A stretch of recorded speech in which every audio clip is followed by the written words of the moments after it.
It's Wednesday, October 6th. I got back from a run. I haven't really cleaned up yet.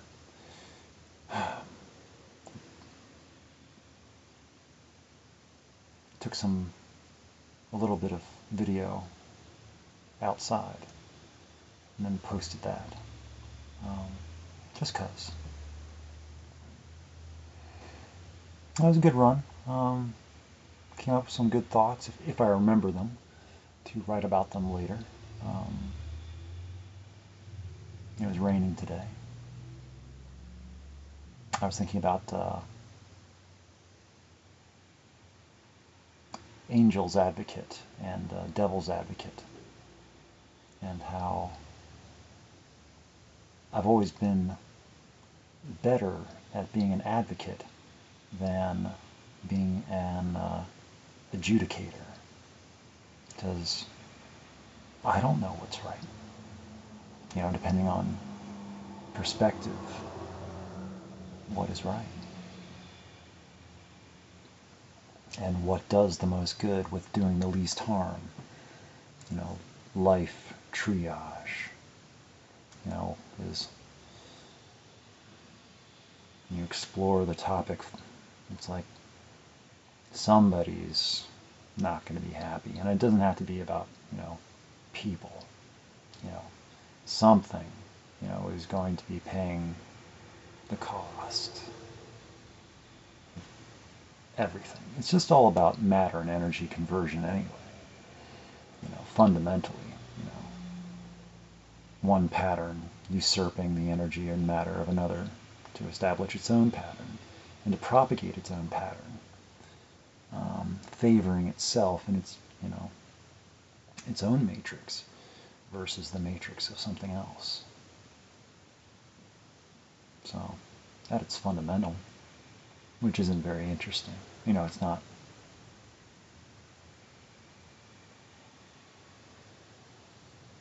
It doesn't explain everything, but it sure does take the fun out of it.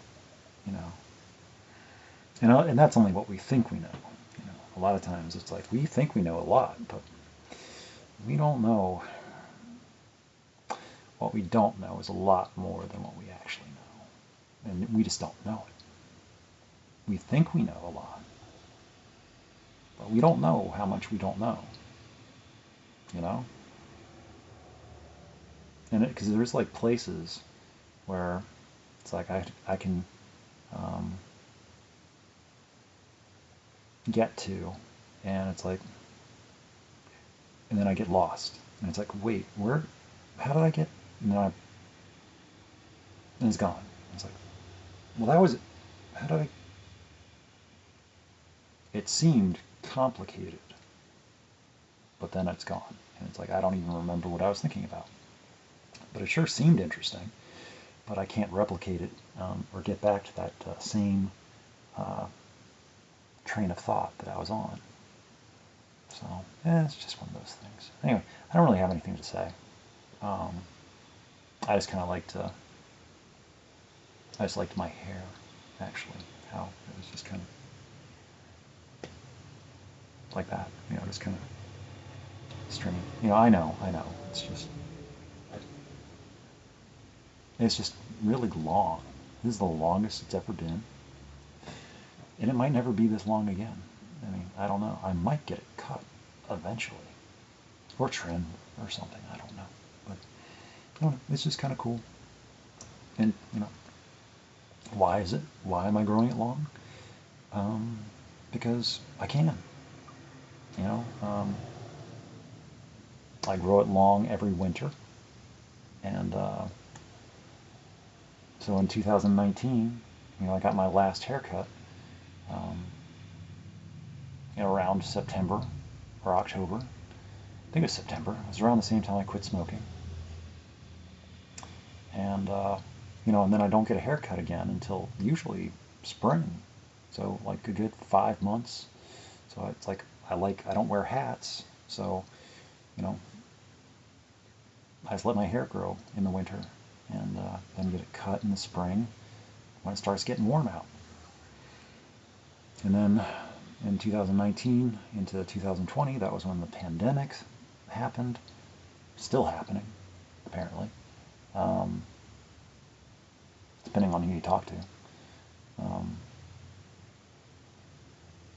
and a lot of places were closed, and it was difficult to get stuff.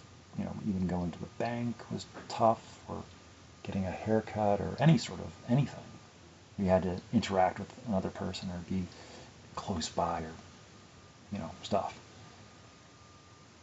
And so I just didn't bother with it. I was just like, well, I don't know. I didn't really think about it. I was just like, well, I'm fine with growing my hair long. I've done it before. So not like, oh, I got to get my hair cut. People are weird about maintaining that physical appearance or whatever. So I don't know.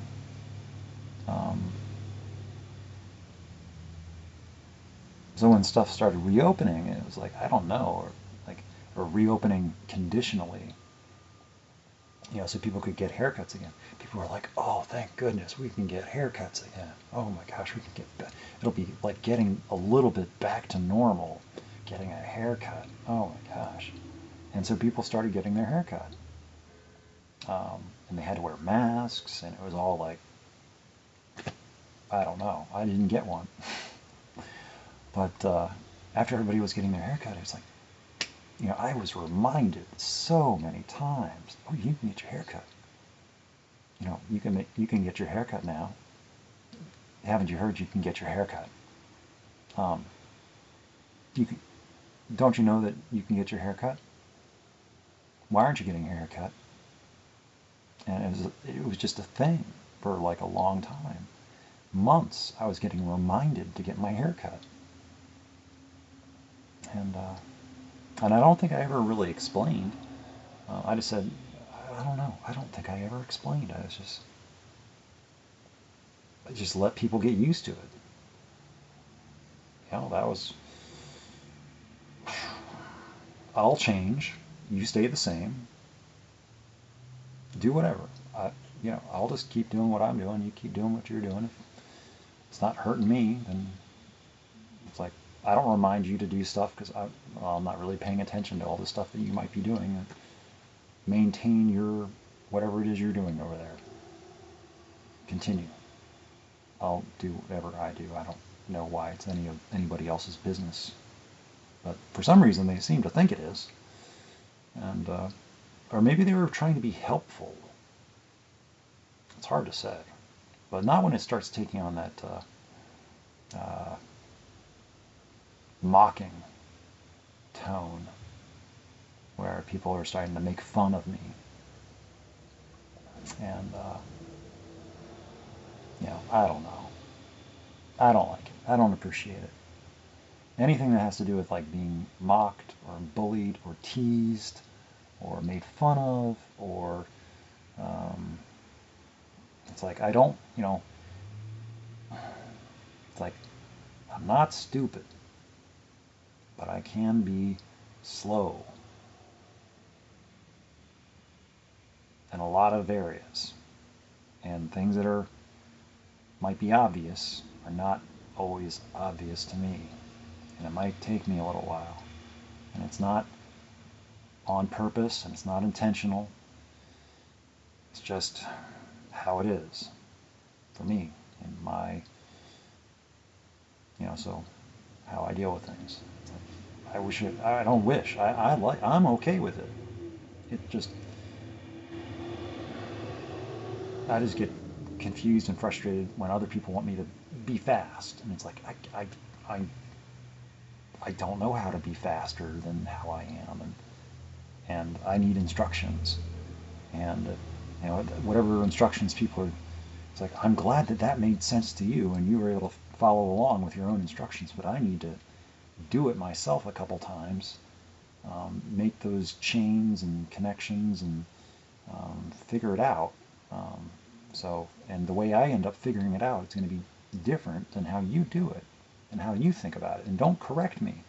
I need to figure it out for myself and like make those, and I might not do it right, and I might do it different, but it doesn't mean it's wrong, unless I'm getting bad results, I guess. But I don't know.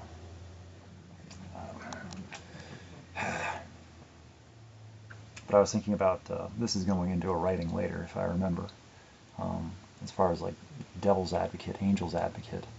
Um, what was it? Angels and devils, saints and demons, good and evil. I don't really, um, I don't play sides. I don't have a side. I don't really see what the difference is a lot of times, you know. But people seem to think you have to pick a side. And it's like, no, I don't really think so. Well, if you don't pick a side, then one's going to be chosen for you. What side? And then, like, you know, either side is, I don't know. But the one side's like, well, if you don't pick a side, well, then you're just damned. And it's like,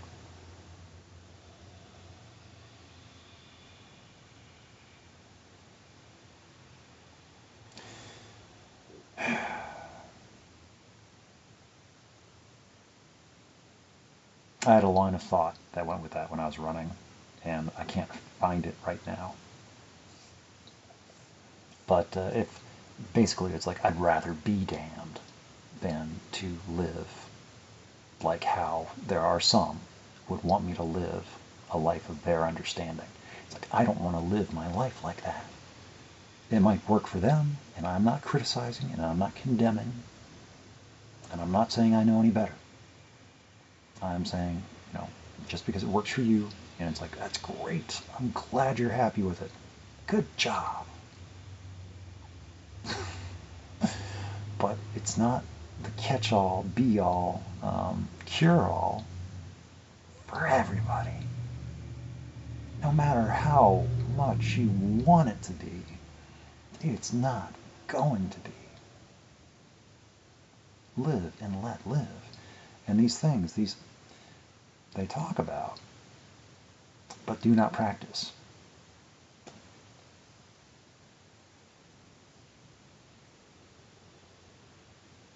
And like I am considered to be more, or am led to feel like the, you know, blasphemer or heretic or I don't know, other words like that. Of course, I'm being a little bit not overly, what's the word, facetious, but melodramatic for sure, you know, for emphasis, you know, exaggerating and embellishing for emphasis and effect. I don't think there's anything wrong with that. Poetic license or, you know, something like that. But one guy who's will remain anonymous, but is named George, that's how much I think about him. People that I just do not respect as much, like maybe they think themselves deserving of respect, they do not keep their anonymity as much. You know, it's like, who is a George? A George is lots of people. So it could be any number of people on the entire planet. But this particular George, yeah, like, he just kind of picks on me in a way that I don't appreciate. And he just seems like, why do I get the attention? I don't want the attention. It's like, give your attention elsewhere. Pick on somebody else. And it's like, It's like last night, it's the only night of the week I see him, down at Nineveh. And the person that gave, or was, you know, chairing the meeting, didn't have a topic prepared because, you know, she was not the chairperson for the month of October. That person decided not to fulfill their obligation, decided he wasn't going to do it because he had personal issues with, guess who? Well, that was one person, you know, but George tends to scare people off. And I do like to make fun of him and imitate the way he talks sometimes. And it's not flattery. It's me trying to make myself feel better by, I don't know. Anyway, so I let time pass just a little bit to see if anybody else was going to say anything. It's just like, so I just came up with, I was talking about, loneliness and, solitude, and I gave my little thing about that. Nothing out of the ordinary, but because I found out that, and I am finding out, that, one of my childhood friends, recently just, surviving herself a suicide attempt. And at least that's what I'm reading from her. And I cannot help. I cannot get involved. And it's so I talked about it in the meeting in my way, without, I just mentioned a childhood friend, and that was it. And I don't know. I felt,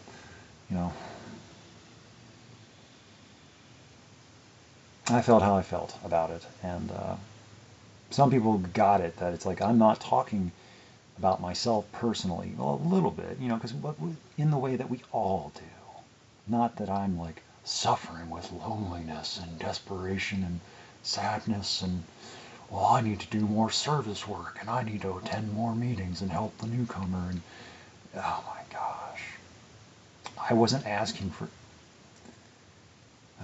nothing is good enough for some people. I don't fulfill their expectations of how to live life and be a good person or something, or be deferential and subservient and obedient and compliant and all those words that were reality shape. I was thinking about this too, how there are those who would like nothing more than to have my,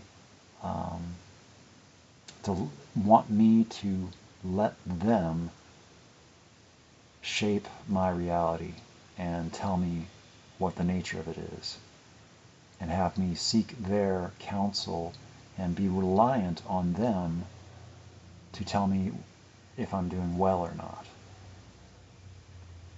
to validate my existence and how I'm doing, because I can't figure it out for myself. I might accidentally go back out, or it's like,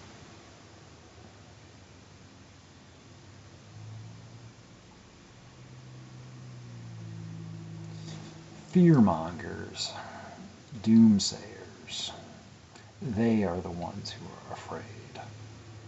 And they are trying to spread their own fear and insecurity like a contagion, their own plague. We don't need a pandemic for there to be plague. We spread it ourselves. It doesn't have to have, you don't have to have a microscope to see it. It's just pervasive and insidious. So, anyway, I don't really want to talk about it. It's an ongoing thing. I know about it.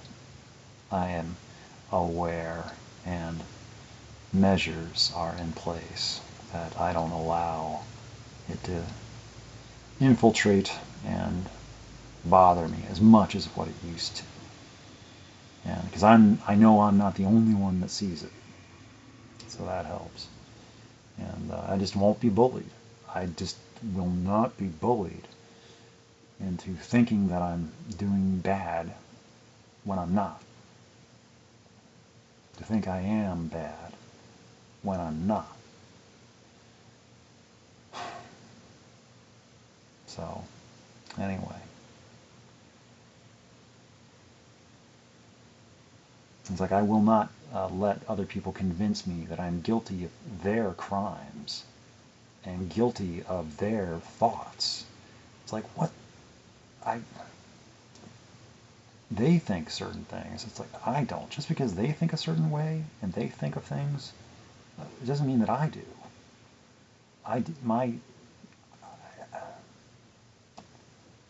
So it's like I'm not guilty or ashamed of the things that they might be guilty or ashamed about. I haven't done a lot of those things. I don't plan to. So I'm not guilty of their crimes against their own humanity. I'm not absolved because I never, I'm not innocent, but I never really, did much. Well, I did I lived, but I didn't really interfere or interrupt the course of other people. I just mostly did everything by myself and didn't interact with many people. My coping skills was drinking. My coping skills were drinking. That was how I dealt with life. I didn't really seek the company of others. It's just how my story is, believe it or not. And I still don't talk about how it's like, I don't know what people assume about me, and I don't care for the most part, but I am still sensitive. But, as far as relationships go, it's like, yeah, I spent my entire drinking career alone, no relationships, no dating. So from, yeah. So that entire period of time, no relationships, no dating. And then in recovery, no relationships, no dating, nothing to speak of, nothing lasting, nothing romantic, nothing intimate. Not that it's any of anybody's business, but people seem to assume that it is. And people, since I don't talk about it, make all sorts of weird assumptions, it seems, about what I do in my spare time. I don't know. I don't care. But if it's a subject of rumor or gossip or hearsay or whatever, I don't see how it's not even interesting to me. But I don't even seek to correct them either. They can think whatever they like,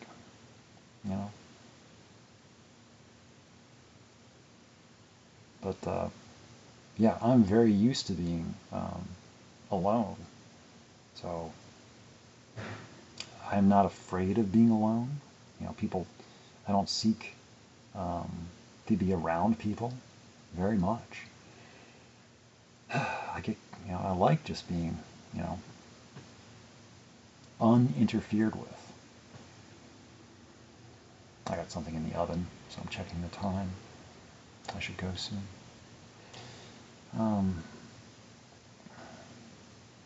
But, it does, I guess, get lonely.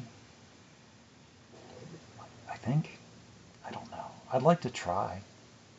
So, I'm investigating, I guess. I'd like to say experimenting, but I'm not. But I'm investigating, checking on possibilities.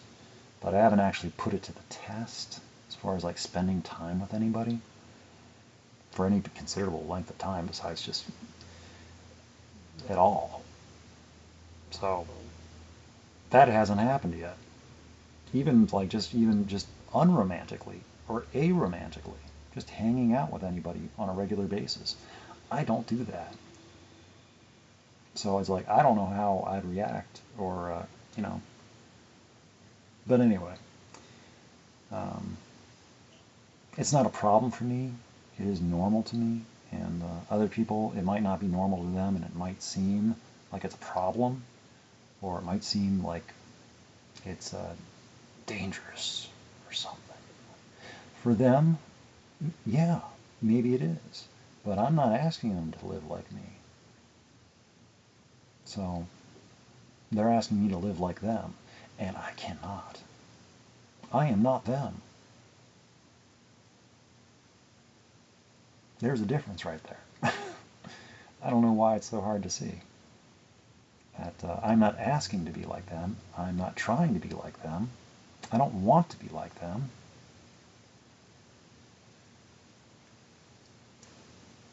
I'm trying to be like me. And I'm doing a pretty good job of it. But I'm working on it, and because I don't know exactly how it is to be like me. So I need to investigate. And I will make changes as I go. So they can leave me alone. I will ask for their advice or suggestions as I go if I need it. But I don't like it being, yeah.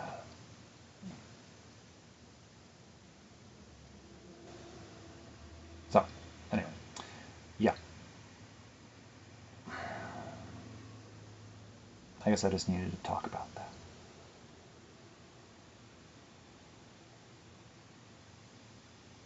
Yeah. I guess that's it. I feel pretty good about my decision about reinstating um, the fourth wall protocol.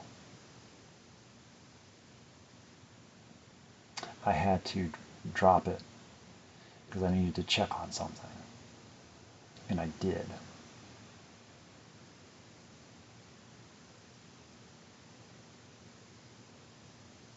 And now the fourth wall protocol can be reestablished. It's better that way, I think. Yes.